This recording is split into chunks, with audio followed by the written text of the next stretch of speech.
Have you ever tried to practice speaking English, only to realize you have absolutely no one to practice with? You open an app, you memorize 100 phrases, and then you close the app, and silence follows you for the rest of the day. This is the biggest lie in language learning, that you absolutely need a partner to practice speaking. Most people give up on speaking practice simply because finding a partner feels impossible, expensive, or embarrassing. Think about it honestly for a moment. How many times have you told yourself, "I'll practice speaking once I find a native speaker to talk to"? And how many months or even years have passed since you first said that sentence to yourself? That waiting game is exactly why so many people study English for years, but still freeze the moment a real conversation happens. But what if I told you that the most powerful speaking partner you will ever have is already with you right now? That partner is you, yourself, your own voice. Today, we're going to talk about a method called self-talk, and I promise you, by the end of this video, you will never make excuses again. This method has been used quietly by polyglots, actors, and even public speakers for decades. In fact, many professional interpreters admit that talking to themselves in their target language was one of their most guarded secrets early in their careers. And the best part is, it costs $0, and you can start it in the next 60 seconds. No apps to download, no subscriptions to pay for, no scheduling conflicts with a tutor on the other side of the world. So stick with me until the end, because I'm going to show you 3 specific techniques you can use starting today. But before we get into the techniques, we need to understand why this method works so incredibly well. Let's talk about the psychology behind talking to yourself. The number one reason people fail to speak English fluently isn't grammar. It isn't vocabulary either. It's fear. Specifically, the fear of making a mistake in front of another person. This fear activates the same part of your brain that reacts to physical danger, the amygdala. When your brain feels threatened, it literally blocks your access to the words you already know. That's why you can know a word perfectly well in your room, but completely forget it the moment someone asks you a question. This isn't a memory problem. It's a fear problem. Scientists call this phenomenon amygdala hijack, a moment when emotion completely overrides logical thinking. During an amygdala hijack, your brain prioritizes survival over vocabulary retrieval, which is exactly why your mind goes blank under pressure. Now here's the beautiful part about talking to yourself. There is no judgment. There is no audience. There is no fear. When you talk to yourself, your amygdala stays calm, and your brain can access your vocabulary freely. This is exactly why actors rehearse alone before they perform in front of a live audience. They aren't just memorizing lines. They are training their mouth and brain to work together without fear. Self-talk gives you a safe space to make 1,000 mistakes without a single person ever knowing. And here's something fascinating. Neuroscience research shows that speaking out loud, even alone, strengthens neural pathways far more than silent thinking. In other words, thinking in English is good, but speaking English out loud to yourself is significantly more powerful. Your mouth needs physical practice, just like an athlete's muscles need physical training. You cannot become fluent by only reading and listening. At some point, your mouth has to move. And self-talk is the safest possible place to let your mouth practice moving in English. There's also a bonus psychological benefit that most people never talk about. Self-talk builds real self-trust. Every single time you speak out loud and successfully express an idea, your brain quietly records a tiny piece of evidence. I can actually do this. Over time, these tiny moments of proof accumulate into genuine, unshakable confidence. So now that we understand why this works, let's get into exactly how to do it. I'm going to give you 3 specific techniques, and I want you to try all 3 this week. Technique number 1 is called the narrator. The idea is simple. You describe what you are doing in real time, as if you were narrating a documentary about your own life. For example, while making coffee in the morning, you might say out loud, "I'm pouring hot water into the cup now." Then continue, "The smell is really strong today. I think I added too much coffee." This might feel silly at first, and that's completely okay. Silly is exactly what low-pressure practice should feel like. The narrator technique works because daily life gives you unlimited material to describe every single day. You can narrate cooking, cleaning, walking, driving, or even brushing your teeth. You could even narrate getting dressed in the morning. "I'm choosing between the blue shirt and the white one. I think the blue one looks better today." Or try narrating a simple task like grocery shopping. "I need to buy tomatoes, onions, and some chicken for dinner tonight." The goal isn't to speak perfectly. The goal is simply to build the habit of converting your thoughts into spoken English immediately. When you don't know a word, don't stop. Just describe it using simpler words instead. For example, if you forget the word kettle, you could say, "the thing that makes water hot." This forces your brain to practice a critical real-world skill, paraphrasing. Native speakers paraphrase constantly. Fluency isn't about knowing every word. It's about never getting stuck.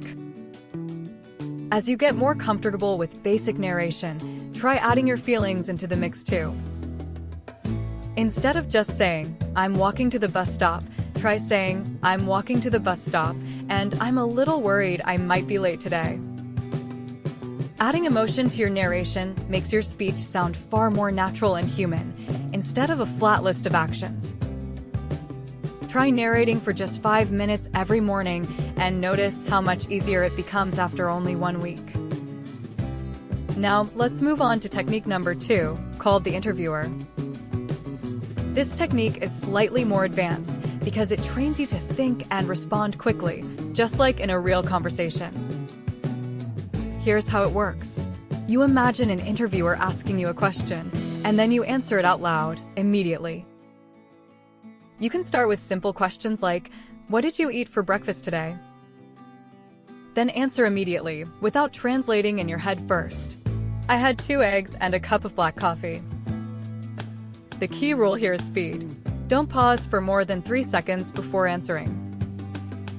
This trains your brain to respond in real time, exactly like it needs to during a real conversation or a job interview. As you get more comfortable, move on to harder questions like, "What's the biggest challenge you're facing at work right now?"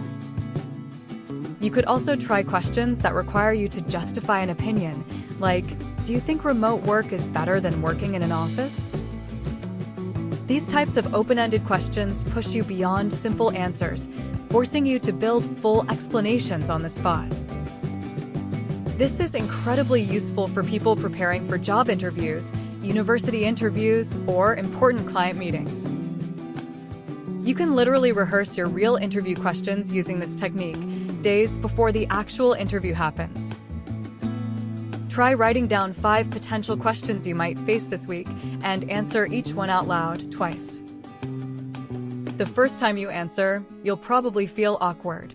The second time, you'll already sound more natural. If possible, try recording your answers on your phone and listen back afterward. Listening to your own recording feels uncomfortable at first, but it's one of the fastest ways to identify patterns you want to improve. This is the power of repetition combined with zero social pressure. Now, let's move on to the third and final technique, called the reviewer. This technique is perfect for people who love movies, TV shows, or books because it turns entertainment into practice. Here's how it works. After watching a movie or reading a book, review it out loud, in English, as if you were talking to a friend. Start simple. "I just watched a movie called Inception. It was really confusing at first." Then continue explaining your opinion. But by the end, everything made sense, and honestly, it was one of the best movies I've seen this year. This technique is incredibly powerful because reviewing forces you to practice opinions, comparisons, and storytelling all at once. These are exactly the skills you need in real conversations, whether you're chatting with coworkers or making new friends abroad. Try including your personal opinion every time. Words like, I think, in my opinion, or honestly, make your speech sound far more natural. You can also try comparing things. This book was actually better than the movie because the characters felt more real. Comparisons force your brain to use more complex sentence structures, which is exactly how advanced fluency develops. You can even take this a step further by predicting what happens next, like a real movie critic would. Try saying something like, I have a feeling the sequel will focus more on the villain's backstory. This kind of speculative language is advanced, natural, and incredibly common in everyday native conversations. Try doing this after every movie you watch this month, even if it's just for 2 or 3 minutes. Within just a few weeks, you'll notice you can express opinions in English far more smoothly than before. Now let's quickly recap all 3 techniques together. The narrator helps you describe daily life, building your basic vocabulary and comfort with speaking out loud. The interviewer trains your brain to respond quickly, exactly like in a real conversation or job interview. And the reviewer teaches you to express opinions, make comparisons, and tell stories naturally. Together, these 3 techniques cover almost every situation you'll ever face in real English conversations. If you're wondering which technique to start with, here's my honest suggestion based on your personality. If you're a beginner and feel nervous even thinking about speaking, start with the narrator. It has the lowest pressure of the 3. If you're preparing for something specific, like a job interview or a big presentation, go straight to the interviewer. And if you already speak at an intermediate level and want to sound more sophisticated, the reviewer will push you the furthest. Now, I know what some of you are thinking. This sounds great, but won't I feel embarrassed talking to myself? That's completely normal, and honestly, almost everyone feels that way at first. Here's a simple solution. Start in private spaces like your bedroom, your car, or the shower. No one needs to know you're practicing. This is entirely for you and only you. If you live with family or roommates, try practicing while wearing headphones, so it looks like you're simply on a phone call. This small trick removes any awkwardness of being seen or overheard, letting you focus purely on your speaking practice. Over time, as your confidence grows, the embarrassment will naturally disappear. Remember, every fluent speaker you admire once felt exactly as awkward as you do right now. The only difference between them and you is that they didn't let that awkward feeling stop them from practicing. So here's my challenge for you. Choose just one technique from today's video and try it for 5 minutes right after this video ends. You don't need perfect grammar. You don't need a huge vocabulary. You just need to start speaking right now, today. Fluency isn't a talent that some people are simply born with. Fluency is a skill built through repetition, and repetition requires practice, and practice requires you to open your mouth and speak. You don't need a partner. You don't need a classroom. You don't even need money. You just need 5 minutes, a quiet space, and the courage to talk to yourself. So today, right after watching this, try the narrator technique while making your next cup of coffee or tea. Describe every single step out loud, even if it feels strange at first. Tomorrow, try the interviewer technique and answer 3 simple questions about your day. And this weekend, watch a movie and try the reviewer technique, sharing your honest opinion out loud afterward. If you do this consistently for just 30 days, I promise you will notice a massive difference in your speaking confidence. You will stop translating in your head. You will start thinking directly in English, faster and more naturally. And most importantly, you will finally feel ready to speak with real people without the paralyzing fear you feel today. Learning a language isn't about waiting until you're ready. It's about creating your own opportunities to practice every single day. And now you have 3 simple, powerful, completely free techniques to do exactly that. If this video helped you, please give it a like and subscribe for more practical English learning strategies like this one. Leave a comment below telling me which technique you're going to try first. I read every single comment, and I would genuinely love to hear about your progress. Remember, the only person stopping you from speaking fluent English right now is you. So stop waiting for the perfect moment, the perfect partner, or the perfect class.